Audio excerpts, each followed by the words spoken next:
Bora bater um papo? Hoje vai ser um vídeo um pouco diferente, não vai ter gameplay aí, mas eu vou falar sobre um livro, esse livro aqui. O modo científico de pensar é ao mesmo tempo imaginativo e disciplinado. Isto é fundamental para o seu sucesso. A ciência nos convida a acolher os fatos, mesmo quando eles não se ajustam às nossas preconcepções. Aconselha-nos a guardar hipóteses alternativas em nossas mentes, para ver qual se adapta melhor à realidade. Impõe-nos um equilíbrio delicado entre uma abertura sem barreira para novas ideias, por mais heréticas que sejam, e o exame cético mais rigoroso. Este tipo de pensamento é também uma ferramenta especial para a democracia em um tempo de mudanças. Recentemente, em novembro do ano passado, de 2020, eu li o livro O Mundo Assombrado pelos Demônios, do Tio Sagan, nosso patrono, né? Eu já conhecia muito dele, já tinha lido alguns trechos assim avulsos pela internet, principalmente Dragões de Garagem, aquele texto famoso e outras partes mais. Porém, eu nunca tinha lido inteiro, e isso me assustou um pouco. Este foi um livro publicado em 1995, um ano antes da morte do Carl Sagan, né? Porém, se me falassem que esse livro tinha sido publicado ontem, por outra pessoa, assim, uma pessoa que está viva hoje, publicou ontem esse livro, eu acreditaria completamente. Resumindo bem do que o Tio Carl fala, né, o Tio Sagan fala nesse livro, ele aborda questões de crendices populares, de superstições acerca da natureza, da sociedade e tudo mais, né? É muito mais fácil de disseminar esse tipo de conhecimento do que o conhecimento científico em si. Ele aborda exatamente isso nesse livro, né? Porém, tão como é fácil de disseminar esse tipo de conhecimento não criterioso, quanto ele também é frágil, fraco, insuficiente para explicar a natureza e a sociedade. Primeiro de tudo, eu acho que é muito relevante explicar o que significa o título. Às vezes as pessoas se assustam, né? O mundo assombrado pelos demônios. Demônio? É isso mesmo? É essa palavra que ele está usando? Sim, é essa palavra que ele está usando. Porém, demônios nem sempre teve o mesmo significado que tem hoje, né? De um bicho, uma criatura má, né? Segundo as crendices cristãs, a gente vê um demônio como uma criatura maligna que quer corromper, quer destruir o ser humano, né? A alma, quer levar a alma para o inferno e essas coisas mais. Porém, nem sempre essa palavra teve o significado maléfico. Na verdade, por muito tempo teve um significado até neutro e às vezes benigno. Eu vou ler um trecho do que o livro destaca, na verdade, que vem lá de Sócrates. Sócrates descreve sua inspiração filosófica como obra de um demônio pessoal e benigno. Sua professora, Diotomina de Mantineia, lhe diz: todo o demoníaco é intermédio entre Deus e os mortais. Deus não tem contato direto com os homens. Platão vai ainda mais adiante. Deus, por amor à humanidade, colocou acima de nós os demônios, que são uma raça superior, e eles, de forma fácil e prazerosa para si mesmos, e não menos prazerosa para nós, tornam as tribos dos homens felizes e unidas, ao cuidar de nós e nos dar paz, reverência, ordem e justiça que nunca falham. Essa concepção de demônio ser maligno só veio um pouco depois com o Santo Agostinho, né? Ele criou uma concepção de demônio como seres, sem exceção, primordialmente malignos. Antes disso, a gente tinha elucubrações sobre o que significava o demoníaco. E por muitos casos, até que eu comentei aqui, era algo benigno.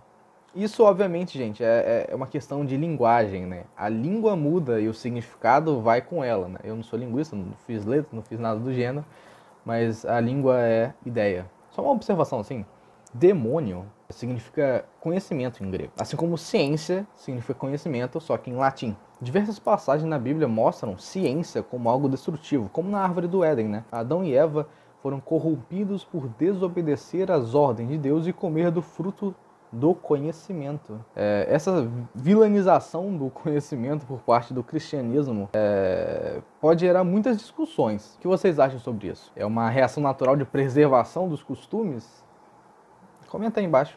O que você acha? Mas assim, o que significa então o termo demoníaco neste livro em específico? Já que demoníaco tem diversas concepções, né, na antiguidade. Como uma visão pessoal, para mim, demoníaco significa tudo que é dado uma importância acima da criteriosidade das experiências mundanas, do natural. Do que o natural nos sugere que possa ser verdade. Acho que assim cabe bem. Demônios, fadas, duendes, bruxas, alienígenas, cabeçudos que aparecem falando para buscar conhecimento no meio do mato, né? Ou um vírus como uma arma biológica inventada pela China, por qualquer motivo, na verdade, né? Ou seja, um conhecimento não baseado em evidências, mas sim em crenças. O mundo assombrado pelos demônios. Acho que isso faz sentido, né? O que vocês acham?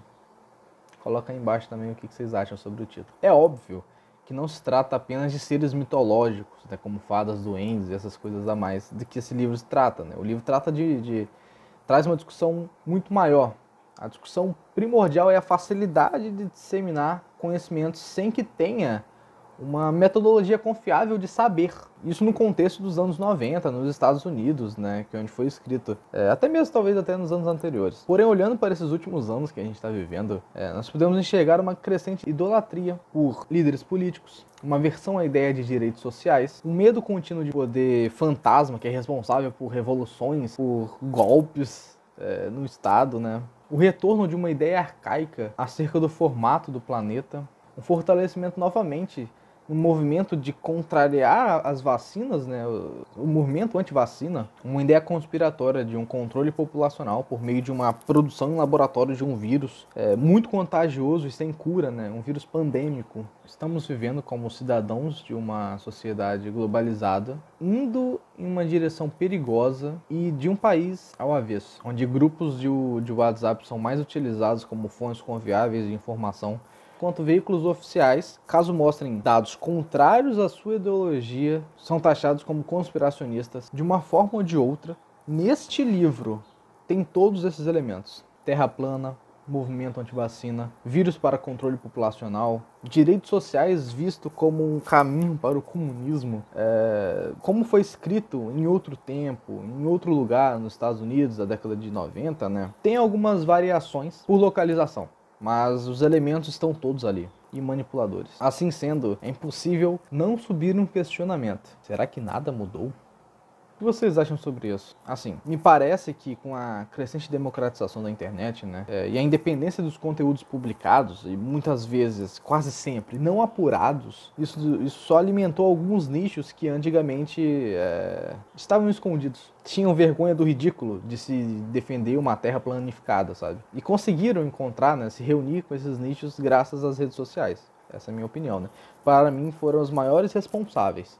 Falar sobre um conteúdo sem critério é muito mais fácil e muito mais apelativo. Vou usar o exemplo de 2 canais, tá? O maior divulgador científico do Brasil hoje, eu imagino que vocês concordem, é o Átila Yamarino, né?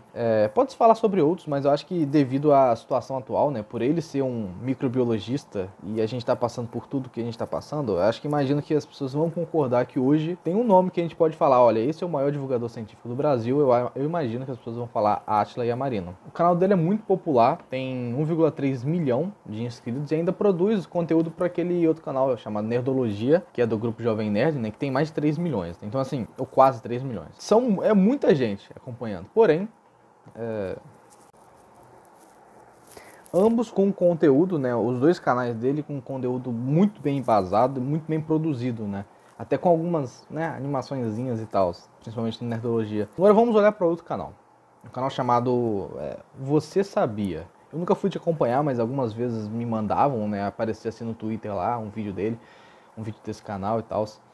E eu acho muito assustador o quão popular é o que esses caras fazem. E o quanto as pessoas que acompanham este canal acreditam realmente que está vendo ciência. A pseudociência sabe do poder da ciência e acaba utilizando dela para se autopromover. A pseudociência reverencia a ciência. Só que se desvirtua do principal fator, que é o ceticismo, né? Eu não vou entrar nessa seara de ficar citando canais. Menina, eu tô gravando. Não vou entrar nessa seara de citar canais ou perfis que disseminam conhecimentos falsos e pseudociências, né? E apelativos, porque os exemplos são inúmeros. E eu não quero ser chamado de hater só por acreditar que se você fala algo, você é responsável pelo que você provoca, sendo com notícias falsas ou por informações incompletas que você deixa vago só pra gerar, olha, caramba, será que isso aconteceu? Mano, o pior é quando equipara a opinião de alguém como se fosse um fato ou evidência. O que eu quero dizer é que não precisa fazer vídeo sobre ciência ou tentar fazer vídeo sobre ciência. Faz as besteiras, velho. É divertido. Se for só besteira, as pessoas assistem. Vai ser divertido. Mas muitos vídeos desse canal é prejudicial para o conhecimento científico. Muitos dos vídeos desses canais, que às vezes passam informações prejudiciais, não são sobre ciência. E eu amaria que nenhum fosse, porque costumeiramente quando tentam fazer, as informações estão propositalmente ou não erradas. Enquanto tentam falar sobre ciência, o canal se conflita com uma ferramenta primordial do desenvolvimento científico, o ceticismo. Se você quer falar sobre ciência sem essa ferramenta, você está aquém de qualquer informação com charlatanismo que foi criada só para chamar a atenção. E essas informações são espalhadas por esses canais e chegam em milhões de brasileiros. Entende o mal? No meio disso tudo que estamos vivendo hoje, um exemplo contemporâneo mais do que claro das consequências de não se ouvir o que a ciência nos diz, estar surdo e cego às mensagens da natureza, os canais oficiais começaram a acreditar a ciência, dizer que que é necessário ouvir a ciência e tudo mais. Alguns até se mobilizaram com medidas para tentar conter, fake news sobre o vírus e tudo mais, e notícias maquiadas por estar literalmente sendo responsáveis por vidas sendo perdidas. Porém, ainda assim, na virada do ano nós tivemos: saiba as previsões da astrologia para o próximo ano.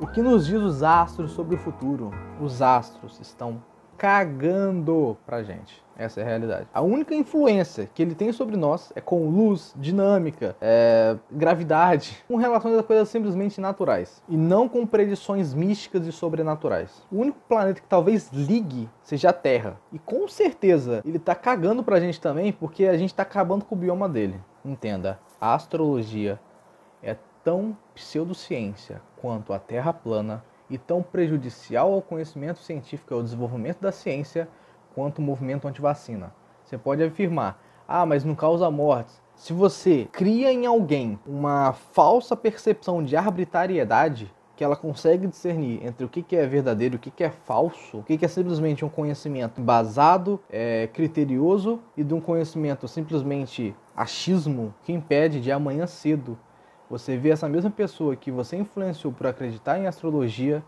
a defender o movimento antivacina que você tanto critica. Muito do que eu vejo no Brasil, e claramente isso está se mostrando uma tendência mundial, é que as pessoas esqueceram ou nunca aprenderam a distinção de opinião, hipótese, fato e evidência. Tudo que importa é que a realidade não entre em desacordo com sua visão pessoal. Na verdade, às vezes a realidade precisa estar em acordo com a visão pessoal. São pessoas vivendo em um mundo de fantasia. Veja quanto tempo e esforço foi utilizado para que pudéssemos desmistificar a ideia de que existiam remédios eficientes contra o Covid, que líderes e seus seguidores abraçavam por falta de conhecimento ou simplesmente por mau caratismo e charlatanismo mesmo.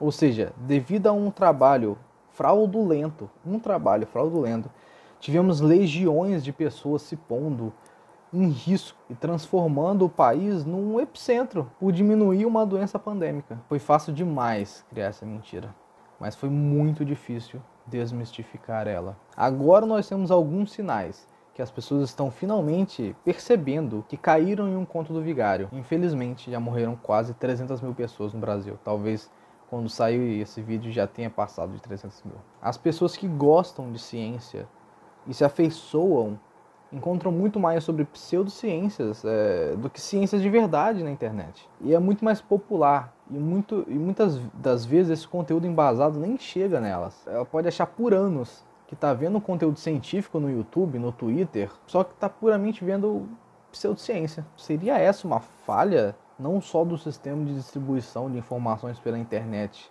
da falta de criteriosidade, e de rigorosidade das redes sociais, que não tem poder algum de não punir quem prejudica diretamente a produção científica e de conhecimento de quem faz um trabalho de verdade? Ou tem a ver com uma educação que pouco salientou ou enfatizou a importância do ceticismo científico? Tão pouco preparou as pessoas para uma vida de conflito entre as suas percepções, suas ideias pessoais e a realidade, a natureza, a sociedade. A sociedade em geral alimenta essa falta de criteriosidade e valoriza o pensamento padronizado baseado em crendices? O que vocês acham? Bom, eu acho que o vídeo está ficando muito grande, talvez eu faça uma segunda parte, mas eu quero ler só o último trecho do livro, que é fundamental e que descreve claramente o que a gente está vivendo hoje. Nós criamos uma civilização global em que os elementos mais cruciais dependem profundamente da ciência e da tecnologia.